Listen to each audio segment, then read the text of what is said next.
NGOs. It's a big group of people. I think we're now at 60 people or something like that. And so for the review of the guidance, we've actually divided it up in subgroups who've been responsible for different chapters, let's say, or different clusters of chapters. So the pertinence, why is the guidance needed now? So it really aims to guide decision-making, what Marie-Amélie was already saying, and how to strengthen EWAR in emergency and humanitarian emergency. It standardizes and consolidates existing guidance. So that's the 2012 guidance that I mentioned earlier on, and another guidance from WHO from 2014. And it's really aiming to provide guidance for surveillance practices in humanitarian context during emergencies. And with that, I will hand it over to Ruwa. Great. Can you hear me? If thumbs up. Okay, perfect. So you might be wondering, those of you familiar with the other guidance, the 2012 guidance in specific, what might be the differences and the key updates. So here are just a sample of some of the differences, some of the updates that we've done. As Albert was saying, it's about sort of modernizing the approach to surveillance and being more mindful of what's already in place and what linkages could be made to other entities that will improve your EWAR and make it meaningful and relevant. So that might include a rapid assessment of surveillance needs. So we've kind of gone over that, tried to prepare the EWAR based on what might already be in place in a given emergency situation. Operationalizing event-based surveillance. So the concept of event-based surveillance was, discussed in previous guidance, but we've kind of tried to, build on things that have progressed over the years, like community event-based surveillance, ways of managing events, and so forth, that really reflect the kind of modern machinery for doing EWAR.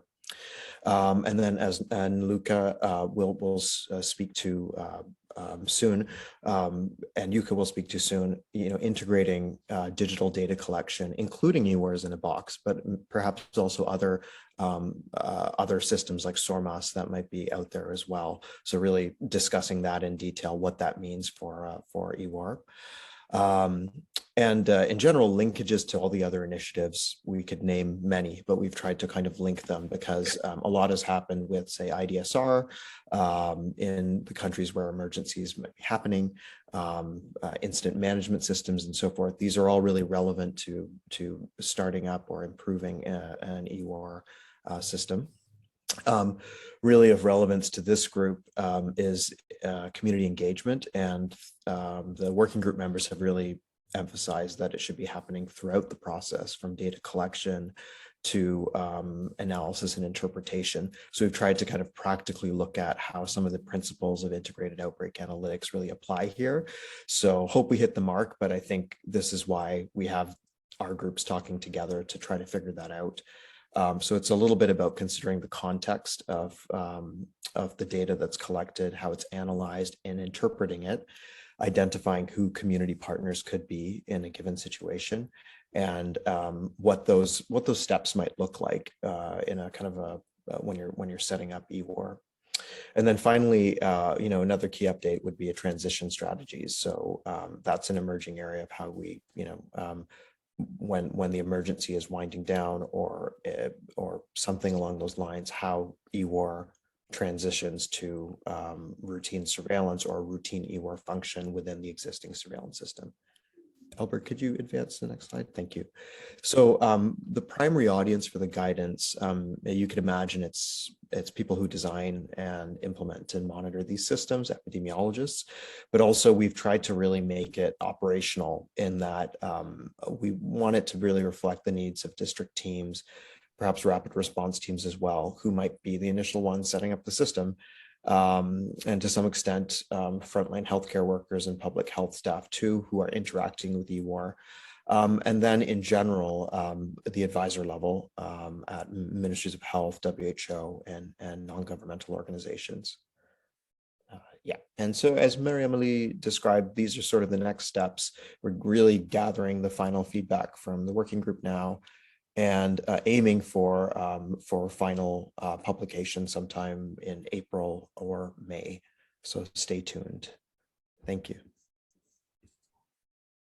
Thank you very much to both of you. That's been really a great work, and also a technical working group that has been revived.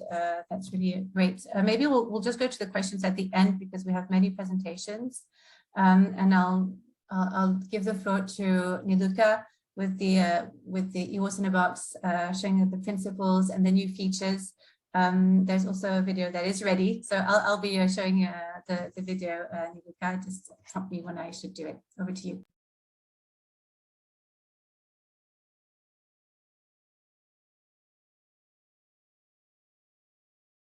Niluka, you might be muted. Yes. Can you hear me now? Yes. Yes, and you can see the slide, right, in the presentation mode. Absolutely. Okay, great. So thank you, everyone. Thank you for this opportunity. I'm Niluka Vijayakon. I lead the EWARS-in-a-box project in Health Emergencies and Interventions Department, which is a different department to most of the other colleagues that I work with. Sitting, Mary Emily and Brett, etc., and all the consultants now that working for Albert, Ruan, with the former HIM. And so I'm not going to go into details about EWARS-in-a-box, WHO's electronic early warning alert and response system. I take this opportunity, and I'm very thankful for this opportunity for both myself and Yuka, who is also part of the EWARS-in-a-box team, to talk about the new features that we have added. Now, we are a tool that has been in operation since 2015, with years of our experience in early warning and emergency setting, working in the field. So I'll just take you through, and we have video to show, and then Yuka will talk about a little bit about our way forward. Now, why I support and manage an electronic early warning tool called EWARS-in-a-box, because we know emergencies displace people, displace sometimes in thousands, sometimes in millions, derange already existing services, water and sanitation, healthcare, case management, communication, travel, everything, damage health facilities, and therefore, as a combined effect, disrupt what is already there. There may be well-planned surveillance systems, well-planned early warning systems, but people displace, derange, damages things so that there is a vacuum or overwhelmness created in surveillance. And all these activities also contribute to high risks, whether this is waterborne diseases, vector-borne diseases, or any other pathogen that is there by the epidemiological profile of that location. That's why EWARS comes as a ready-made solution, because in this kind of chaos, we cannot sometimes find the right solution.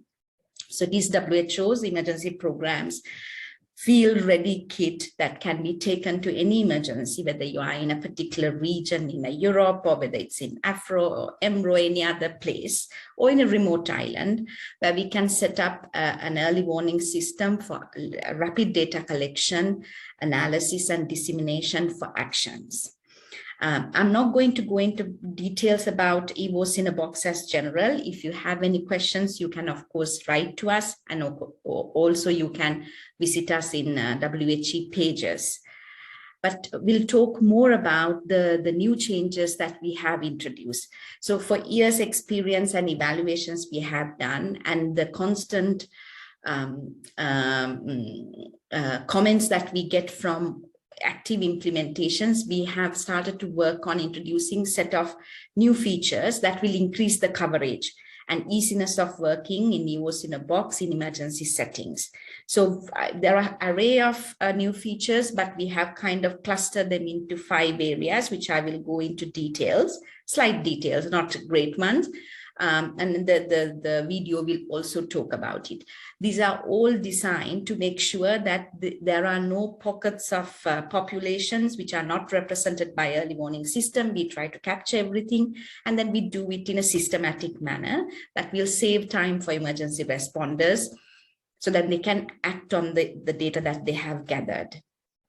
So one of the most interesting features that we have introduced is SMS reporting. Now, what happens in EWARS-in-a-box is there's a mobile application that you can be in a mobile clinic, field health center, health post, Or even in the community, you may be a healthcare worker or a volunteer that you can report data, whether it's indicator-based, if you're a clinician, or if it is a rumor that you are a non-clinician, you can report anything using this mobile application, and it is received by the web interface that will analyze data, interactively manage alerts, and then produce information products that can be shared with others for action. Now, we could not do this properly in the last several years when there was no proper internet connection. So there were so many people in South Sudan or DRC, they were cut off from this system because that they had unreliable internet. Sometimes people need to go to the market, climb trees to get proper connection to send a report. So we've introduced SMS reporting for places where there's unreliable internet connection. You still report as an electronic report. You don't have to key in anything, just like you write a normal SMS. You just write your system that we have created an SMS gateway app that will take your report, convert to SMS, but back received in the EWARS web as a usual report. And also some places you have different providers. Sometimes in some countries or large provinces, you may have, here I'm using commercial names, Airtel, Vodacom, Vodafone, but they're in the same country and the same geographical area that we need to collect data from. We have also clumped them into teams. So you may have different SMS gateway numbers, but you're still reporting to the same system. And one of the other features that we have introduced is standalone or offline reporting for places where there's no internet connection at the primary healthcare level or community level. This is especially used for most of the remote islands. We support 27 islands in the Wipro region for syndromic surveillance. And we know the difficulties that they have when it comes to reporting when there's no proper internet connection. So we have created a system that you can still share information, either mobile to mobile or mobile to standalone EWARS web interface using a code sharing with a mobile hotspot created by the system, so that you are not cut off from anything. You can still act as a local system for that island or for that area. When you come to an environment where there's internet, you can sync with the global EWARS and your data will be updated, or with the remaining part of the country. And then up until like last year, EWARS was just speaking using English. We've supported many other countries like Mozambique, DRC, or northern Syria, where there was Arabic or Portuguese or French, but that was done with great difficulty in translation. But since last year, one of the biggest challenges we have overcome is using multilingual support. Now, EWARS can speak either in the mobile application or web interface over 60 languages. So any community, any diverse community, any area of the world can use the system without having to, kind of go through difficulties, because it's a kind of an English tool. It is not so anymore. And one of the biggest achievements is introducing early warning reporting to laboratories. Now, in emergency settings, we don't have very sophisticated labs. Most of the time, those are mobile labs or field labs. Sometimes it is just RDT testing in a place that you can do that. However, laboratories were not reporting to EWARS up until recently. But we've introduced that lab reporting as well. And when it comes to lab reporting, because it's case-based data, we have introduced unique identifiers. Whether you are in a suspected case following investigation, whether you are in an outbreak situation where you are line listing, now we can bundle the information under the same case. So both the primary healthcare center and the lab can report using the unique identifier. When the lab confirms whether it's test negative, test pending, or it's positive, it will automatically update the case investigation form or line list, so that data is managed well and the systems are updated real time, saving time. And one of the other key problems that we have in emergency response, like I'm responding to various crises even now, is we don't have large teams for surveillance. And most of the time, people spend a lot of time preparing information products for dissemination, either they are bulletins, most of the time bulletins. Now, we already have automated bulletins in the system from the very beginning, but we have introduced two new things. inbuilt dashboards so that you can very easily create dashboards in the system. We've gone through all these troubles, so we know the problems that we face, so therefore we can find solutions easy. So if you have measles outbreak, you can have measles dashboard. If you have acute water diarrhea, you can have acute water diarrhea dashboard, or you can have your normal early warning dashboard. And so the dashboards are mostly for the people, those who are in the system, using the system, maybe you already have credentials to enter the system. But we have also thought about the public domain, that you may want to share this with donors or anybody who is interested in looking at these things. So we have also created website, inbuilt website that you can easily configure for audiences who wants to know about your training package, where do you work, and what kind of this data can be shared for the outside world. And so this is just showing the dashboard that you can prepare. Of course, you can have your guidance, that what the other teams are doing. You may have local guidance. You may have other information about emergency. You may have HRPs. You can have other partner documents. You can have everything in one place. That's way of properly sharing information. And my last is that we also want to integrate with other tools. There are a whole lot of tools.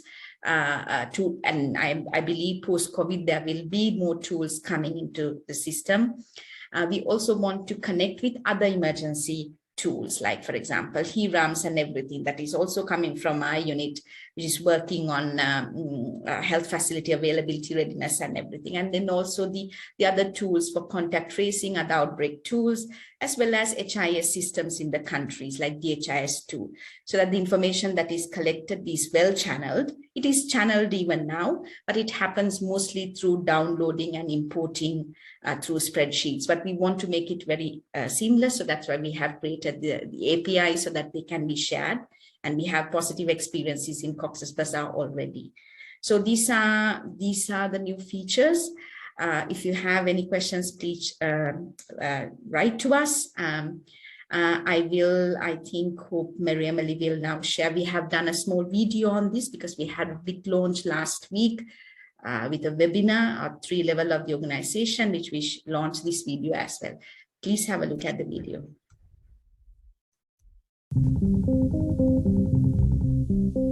Global emergencies can increase the risk and spread of communicable diseases and disrupt existing disease surveillance systems.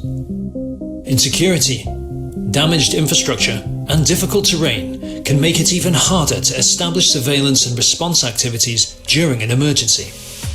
The World Health Organization's EWARS-in-a-box is an early warning, alert, and response system in a self-contained kit. It has the essential software and equipment required to rapidly establish surveillance and respond to any emergency. Each EWARS kit contains 60 Android phones, a laptop, and solar chargers. This equipment will collect, analyze, and disseminate disease data. A single kit can support the surveillance of 50 primary healthcare facilities serving nearly 500,000 people. EWARS Mobile allows for real-time disease reporting from various locations, such as primary healthcare centres, mobile clinics, hospitals, and the community itself. EWARS acts as an adjunct to national surveillance systems. When the emergency is over, EWARS can be integrated into routine surveillance. Before EWARS-in-a-box, the process of data collection was very slow and time-consuming. Real-time reporting from health centres was impossible. Since 2015, EWARS has supported over 100 million people across the globe. Our kits have detected outbreaks in difficult environments, from refugee camps in Cox's Bazar, Bangladesh, to remote areas in South Sudan. In Fiji and other small Pacific islands, outbreaks are caught early by outpatient care units using syndromic definitions. The automated analysis, bulletins, and dashboard of EWARS-in-a-box helped us share information with health partners for rapid response. In places where healthcare reach is limited, EWARS-in-a-box allows alerts to be reported from community health workers and volunteers. With years of experience in supporting early warnings in emergencies, we are introducing a set of exciting new features for EWARS-in-a-box. offline and SMS reporting for environments without a reliable internet connection, multilingual support with over 60 languages, real-time laboratory reporting system connecting healthcare centres and laboratories for rapid information sharing, a new EWARS dashboard and website capable of sharing data analysis with both internal and external stakeholders, an application programming interface that allows EWARS-in-a-box to talk to other health information systems and exchange data effectively and effortlessly. These new features allow us to continue our efforts to rapidly establish surveillance and respond to any emergency anywhere in the world. If you want to know more about EWARS-in-a-box, please write to us at ewars@who.int.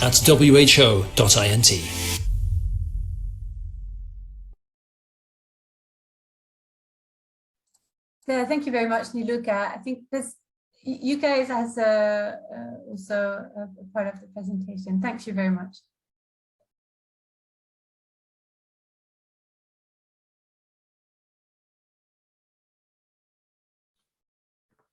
I thank you, Mary Emily, for the kind introduction, and thank you for the opportunity. As Niluka mentioned, EWARS-in-a-box continues to evolve to improve the emergency responses.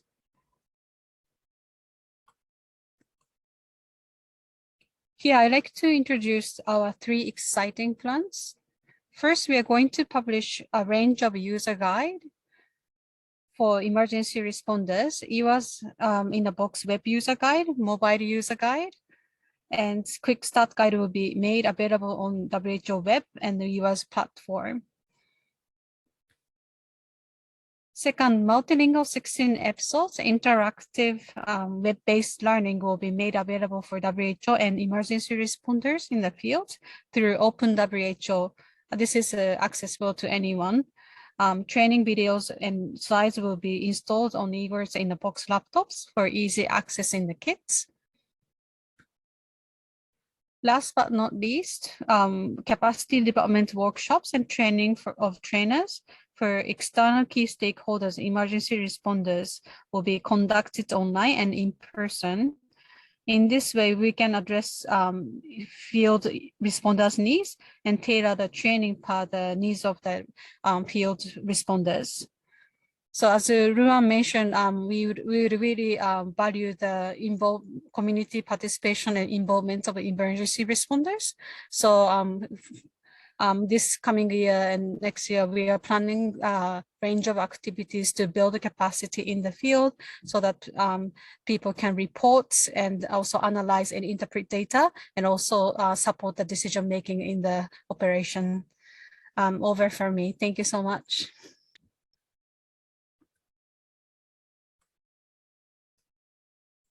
Thank you very much, Yuka and Niluka. In the interest of time, we're going to move on to Dr. Jean-Denis with a presentation on the implementation of EWAR after the earthquake that affected Haiti in August 2021. Thank you very much, Dr. Jean-Denis. Over to you.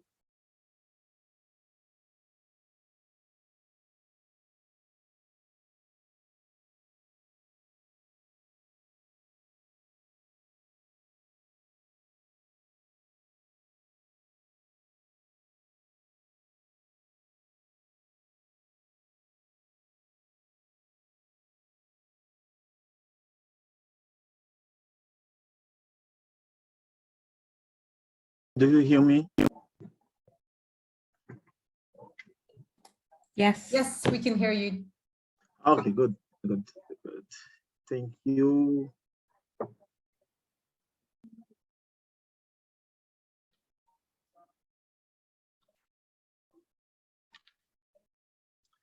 Okay, thank you. And thank you very much. And I'm very excited to present to you our experience in the sub-region in Haiti with EWARS-in-a-box. It was the work of a large team made up of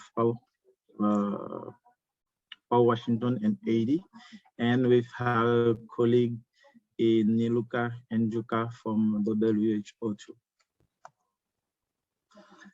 So on August 14, so we had a earthquake measuring 7.2 on Richter scale that hit 3 departments in Haiti, and we had many aftershock were felt. We have recorded more than 100,016 landslides and 1,500,000 people were affected in 3 departments.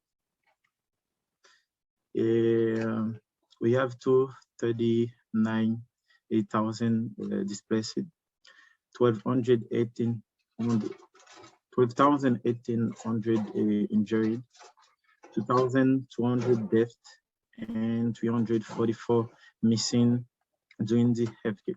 So 61% health facilities damaged or destroyed. Here are some pictures of the earthquake. And here you can see. Sorry, Dr. Jean-Denis, I think your slides are not moving. If it's okay with you, I'll share my screen because maybe it's too, you were telling me it was too heavy. I'll share my screen. I have your presentation ready. Yes, you can. Okay, I'll do that.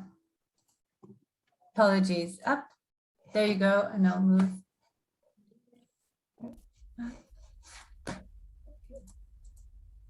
Yes, slide 3. Okay, thank you.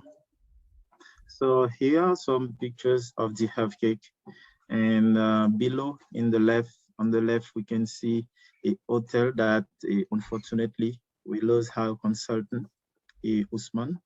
He was died during the earthquake. Next.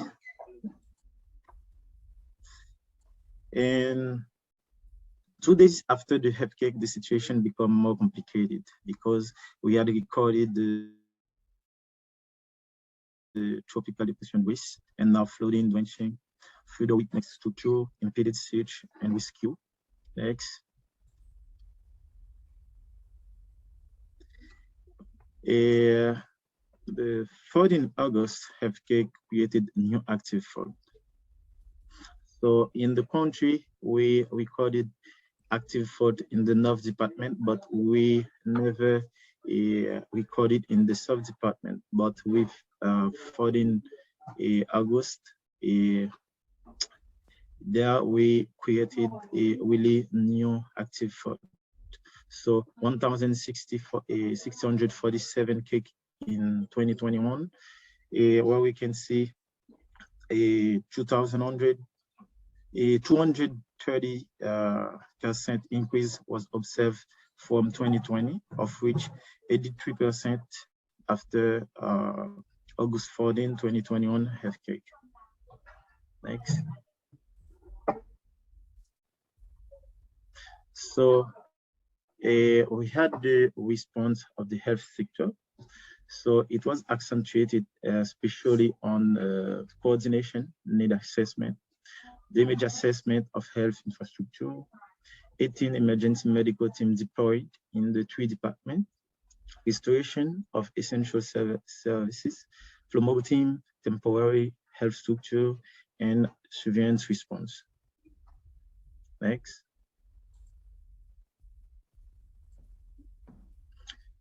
We had to some impediment to the health response, like a weak in the health system, a most affected population rural and difficult to reach, damaged infrastructure, health personnel, so the families of the health personnel affected, insecurity, pillaging, road access and fuel distribution blocked by gangs. There's are some impediment that we had for the health response. Next. And here is the mapping of 18 emergency medical teams deployed in the 2 departments affected. Next. Now you can see some challenge that we had in the surveillance response, like the lack of human resources, damaged facilities, and high risk of outbreak in shelters. So a surveillance needed and with a rapid response, poor internet connectivity, and then no real shelter existed. It was only assembly a point of for the homeless. Next. And with the aim to have better surveillance in the shelters and to establish EWARS in Haiti, we had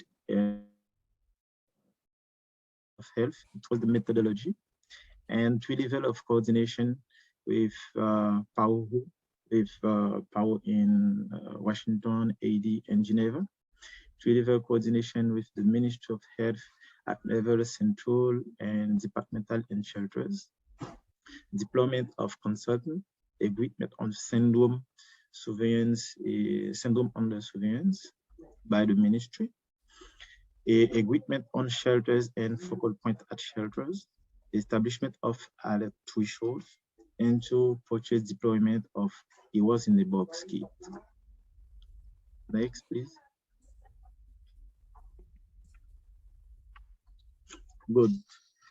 We use Cascade training for data collectors, and then 7 trainers at central level, 11 for 3 departmental level, and 37 managers for the shelters were trained.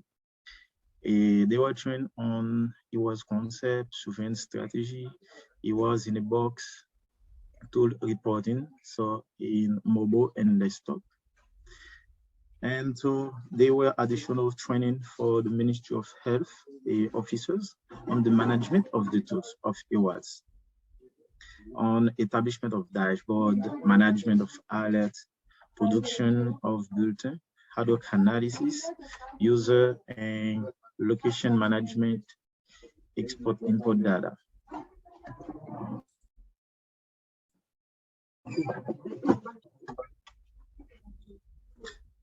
Thank you. These are the shelters that have been considered by the Ministry of Health. There were more shelters, but some of them were considered by the ministry because of the some shelters that didn't have really people.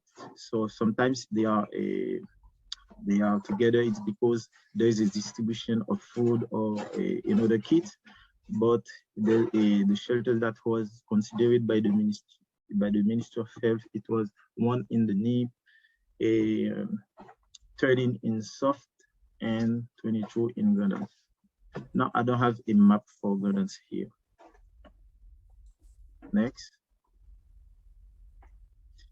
These are the syndrome under surveillance. It was acute water diarrhea, diarrhea bloody, acute flaccid paralysis, rash, and fever, sore and fever, headache, cough, jaundice, and unusual syndrome.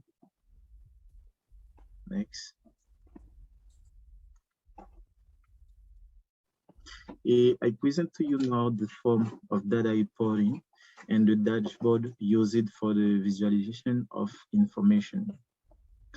It was in Creole for the understanding of all of the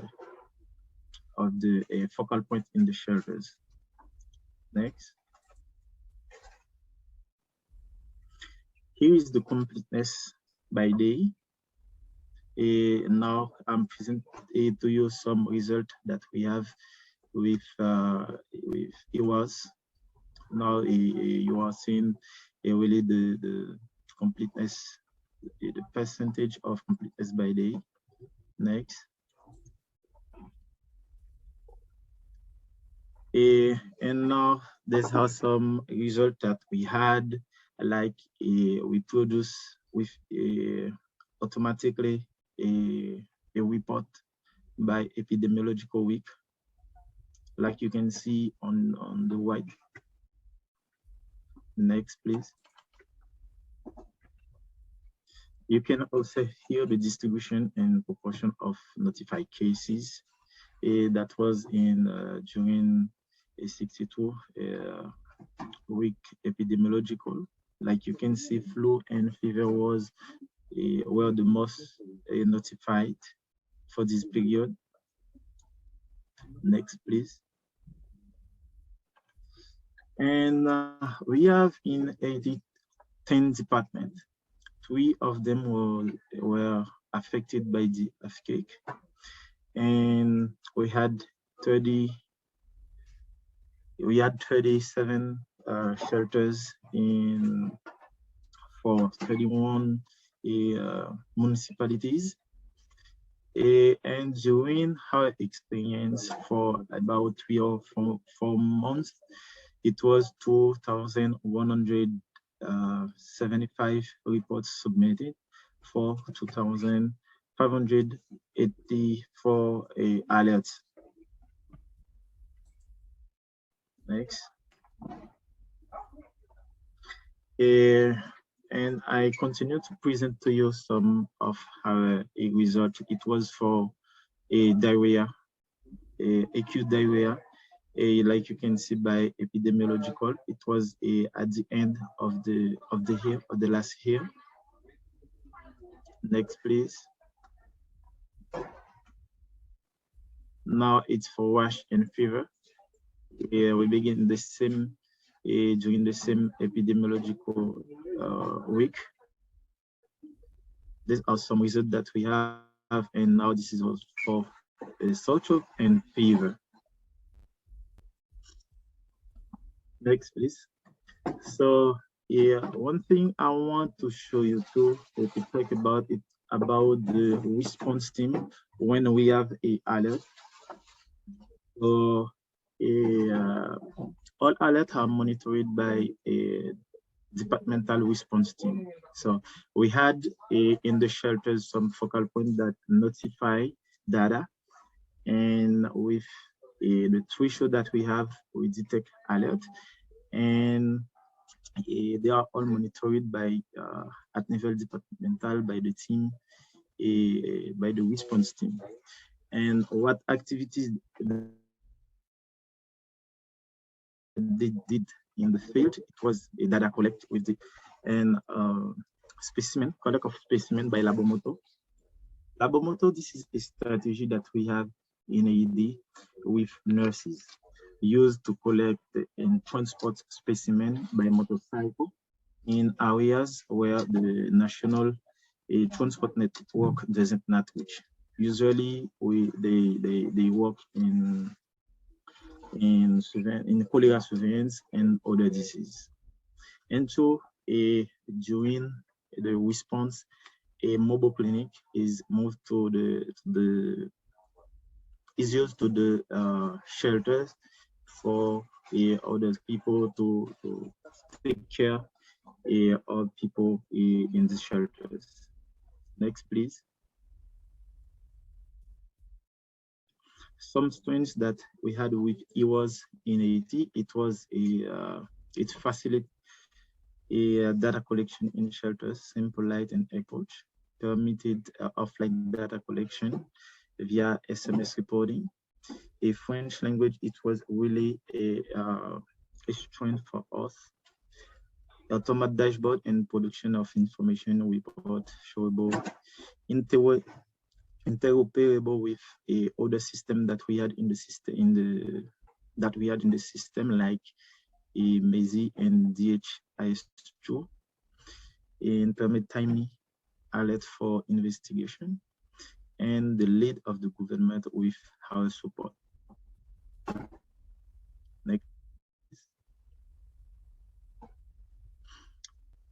Remaining, we had some challenge with EWARS in Haiti, like we had to rethink the alert threshold when it was managed by non-health personnel, ensure availability and mobilization of epidemiologists or nurses to verify alerts, ensure investigation of alerts, address internal coordination issues between central level and departmental level, and strengthen performance indicators.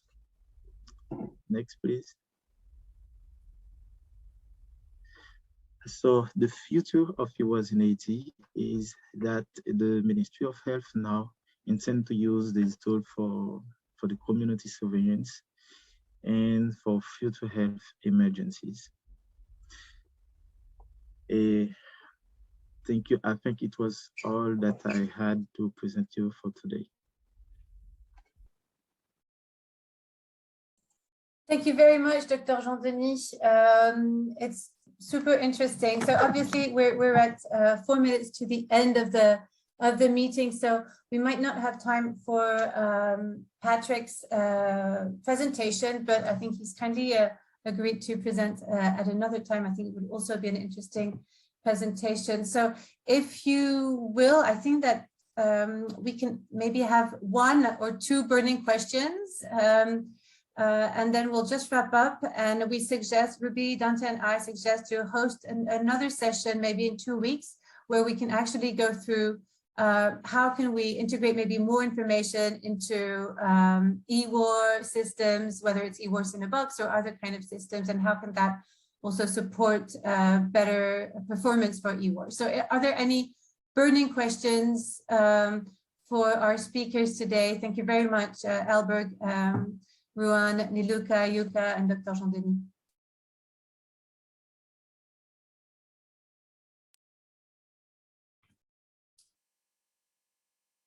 Yeah, Patricia, go ahead. Thank you, Maria-Amélie, and super interesting presentations. My question is for Niluka regarding the integration of EWARS into other digital systems. I was just wondering if the APIs were like multiple APIs for the different digital systems, or if EWARS was going to be translated into FHIR standards. I'm working on a project to digitize some of the case reporting and contact tracing forms, and it would be really helpful for us also to speak with you, Niluka, and see how we can, leverage your experience with EWARS. Thanks.